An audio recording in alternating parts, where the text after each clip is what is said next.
Hi ಎಲ್ರಿಗೂ ನಮಸ್ಕಾರ. ನಾನು ನಿಮ್ಮ ಪ್ರಿಯಾಂಕಾ. ನಾವಿವತ್ತು ವರಮಹಾಲಕ್ಷ್ಮಿ ಹಬ್ಬಕ್ಕೆ ದೇವರಿಗೆ ಹಾರ ಮಾಡೋಣ ಅಂತ ಹೇಳ್ಬಿಟ್ಟು ಮಾಡ್ತಾಯಿದ್ದೀವಿ. ನೋಡಿ, ಮೊದಲು ನಾವು ಹೆಜ್ಜೆ ಬತ್ತಿಗಳನ್ನ ರೆಡಿ ಮಾಡಿ ಇಟ್ಕೋಬೇಕು. ನಾವು ಈಗಾಗಲೇ ಸ್ವಲ್ಪ ರೆಡಿ ಮಾಡಿ ಇಟ್ಕೊಂಡಿದ್ದೀವಿ. ನೋಡಿ, ಇಷ್ಟು ಈ ಥರ ಶೇಪಲ್ಲಿ ನಾವು ಪೇಪರ್ನ ಕಟ್ ಮಾಡಿ ಇಟ್ಕೋಬೇಕು. ಅದಕ್ಕೆ ಒಂದು ಹೂವಿಗೆ 6 ಹೆಜ್ಜೆ ಬತ್ತಿ ಬರಬೇಕು. ಆ ಥರ ಜೋಡಿಸಿ ಕ್ಲೀನಾಗಿ ಗಮ್ ಹಾಕಿ ಅಂಟಿಸ್ಬೇಕು.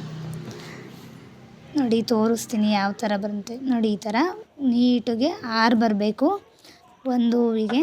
ಅದಾದಮೇಲೆ ಸ್ವಲ್ಪ ಅರಿಶಿಣಕ್ಕೆ ತುಪ್ಪ ಏನಾದರೂ ಮಿಕ್ಸ್ ಮಾಡಿಕೊಂಡು ಅರಿಶಿಣ ಮತ್ತು ಕುಂಕುಮನ ಹಚ್ಚಿ ಪೂರ್ತಿ ಪೇಪರ್ಗೆ ಅದೇ ಥರ ಎಲ್ಲ ಹೂವನ್ನು ಅಂಟಿಸ್ತಾ ಬರಬೇಕು. ನೋಡಿ, ಈ ಥರ ಬಂದಿದೆ ಹಾರ. ತುಂಬ ಚೆನ್ನಾಗಿ ಬಂದಿದೆ. ನೀವು ಒಂದು ಸಲ ಟ್ರೈ ಮಾಡಿ ನೋಡಿ ಹೇಗೆ ಬಂದಿದೆ ಹೇಳಿ. Please subscribe my channel.